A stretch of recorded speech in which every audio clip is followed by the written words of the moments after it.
Hey guys, Dennis here, Muddy Water Search and Recovery, and I wanted to do our cases part 2 video where I am sharing with you the cases that we're working on.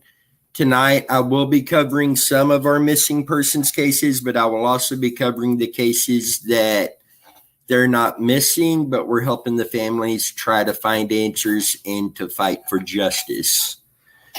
So with that, let's go ahead and please be patient with me again. I'm going to be doing the whole screen share thing that I am still working on figuring out. But let's go ahead and jump on into it.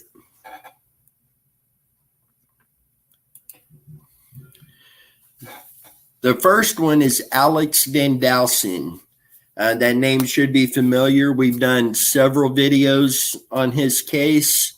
This is one that was, his death was ruled a suicide.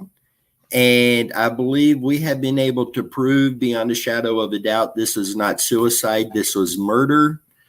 Alex, his case is out of Indiana.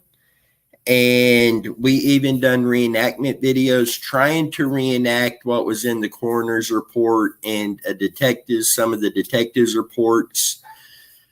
New information that has come into us on this case further proves that this was not suicide. We're even talking some of the body cam footage. But we will be doing another video solely on Alex VanDalsen in the coming days. And we need to fight to help keep this case in the public eye, to help keep pressure on this case so the family and Alex gets the justice that they deserve and the truth comes out. So please help us by sharing Alex VanDalsen's case. Chrissy has set up a GoFundMe for Alex's mother to help in the fight for justice.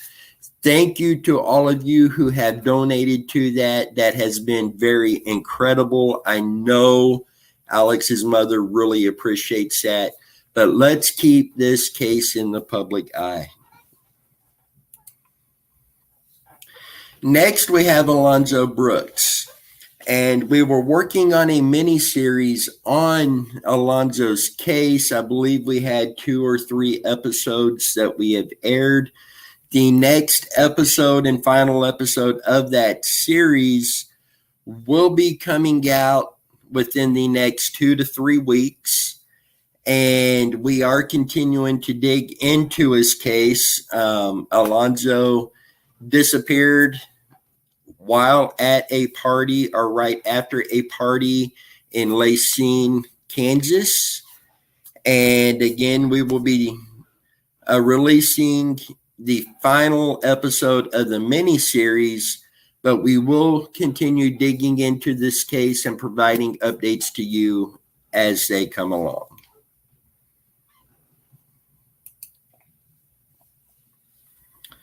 Next, we have Courtney Cash.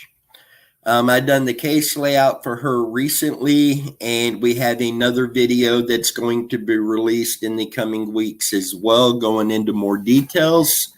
Courtney was murdered. One of the people involved has been charged, and justice has not fully been served yet.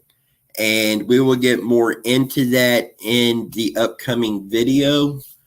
But please help share this case. Keep that pressure on this case. Keep it in the public eye so the truth will come out. Next, we have the Springfield 3. Cheryl Levette, Susie Streeter, and Stacy McCall. These 3 disappeared again after a pre-graduation party. A lot of very, very, to me, suspicious things in this case. When we are in the Springfield area, we will be doing some sonar searches for them. and we will be doing another video on them as well. Many of these cases, we have other videos coming out on them, and some of these have updates, some of these are recaps, and we're definitely still looking at areas to get into search on the missing persons cases.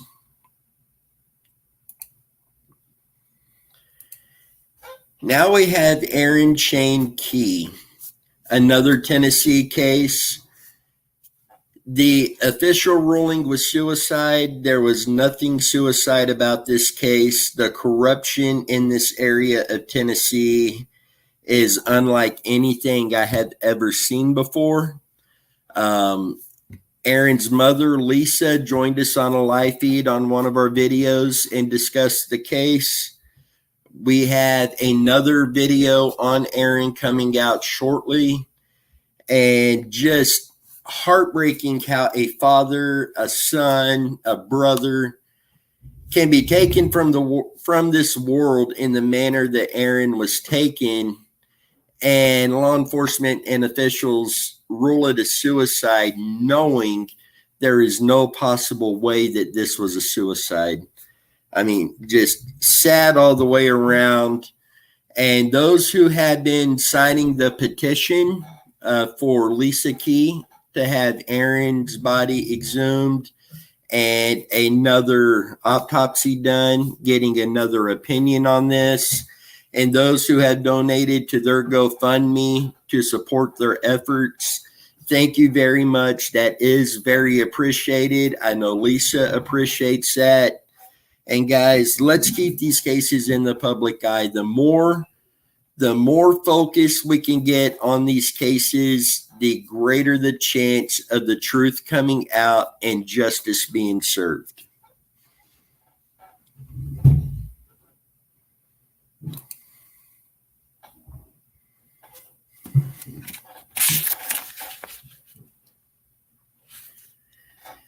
Next, we have Abbi Schaeffer. Abbi is missing from Kansas City, Missouri since May 23rd of 2022, 22 years old. She was last seen getting into a dark gray four-door car with an unknown adult male. She's 5'2", 120 pounds, brown hair and brown eyes. This is one of our newer cases. In fact, I got 3 more after this that are new cases for us that we will be digging into and providing you updates as they come along. If you have any information, please feel free to email that over to us. Our email address will be down in the video description. But Abbi Schaeffer, we will be digging into that and updating you as we have more information.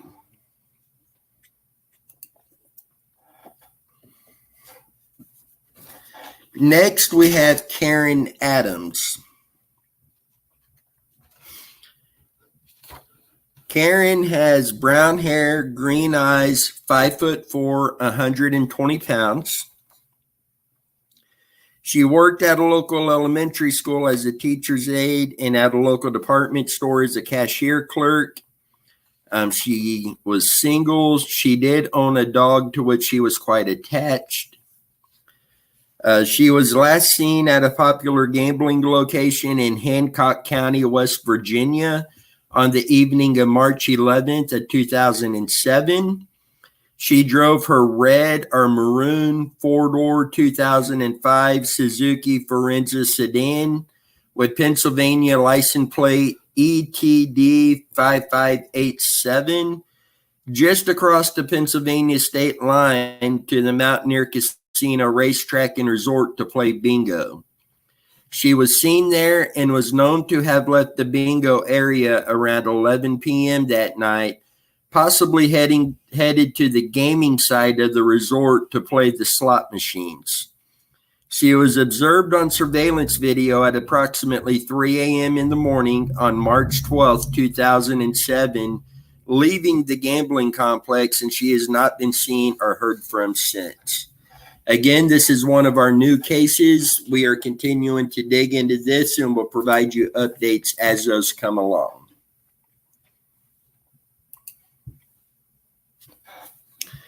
Next, we have Amanda Degulo. Amanda was reported missing by relatives on August 27th of 2014, but had not been seen by her family in Upper Darby, Pennsylvania since the first week of June in 2014, after she returned from a trip to Florida. She left home without her cell phone, credit cards, or additional clothing. She does not drive, and it is unknown how she left home. She is known to frequent the Upper Darby, Clifton Heights, and the Overbrook sections of Philadelphia, Pennsylvania. Again, one of our new cases. We're continuing to dig into that. If you have any information, please get that sent over to our email. And we have one more. This is Ciera Breland. I believe Locklear may be her maiden name, but I cannot confirm that at the moment. She's got blonde hair, brown eyes, 5 foot tall, 120 pounds. She was last known to be visiting her family in Johns Creek, Georgia, from Carmel, Indiana, the week of February 20th of 2022, with her husband, their 5-month-old son, and their white Labradoodle. Her husband reported her missing February 26th of 2022 to the Carmel Police Department in Indiana. However, there is no evidence that she ever returned home after the family's trip to Georgia. Her last known location while visiting Georgia was at a residence on Highgate Manor Court in Johns Creek on February 23rd, 2022 at 7:17 p.m. Breland and her family were known to be traveling in a white 2017 Volkswagen with Georgia license plate RMB 5869. Again, a brand new case for us. We are continuing to dig into that, and we'll update you as we get more information. And if you have any information on any of these cases, if you have a case you would like us to take a look at, if you have information on anything for us that may help us in locating some of these missing people or getting answers for the families, please get that sent over to our email, mwsar22@yahoo.com. Again, that will be down in the video description. So guys, we have several cases that we are actively working on. We really appreciate those of you who reach out to us with information, thoughts, theories, locations. You have been such a huge help to us in these cases. Please continue. It doesn't matter how much information, how little bit of information, any little bit helps. If you think it's irrelevant, please send that. A lot of times it's those small details that can blow one of these cases wide open.